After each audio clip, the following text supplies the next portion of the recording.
Dana, el dia després, és una exposició de fotografia documental que recull una selecció d'unes 30 fotografies que mostren el desastre de la Dana de València del 2024 i també els voluntaris i els veïns netejant el fang.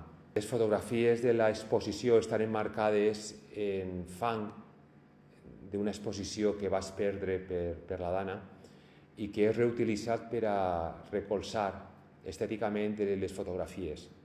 A banda, n'hi ha un llibre de fotodocumental on hi ha més fotografies i també un testimoni meu de lo que vas veure i el que vas viure en aquests dies.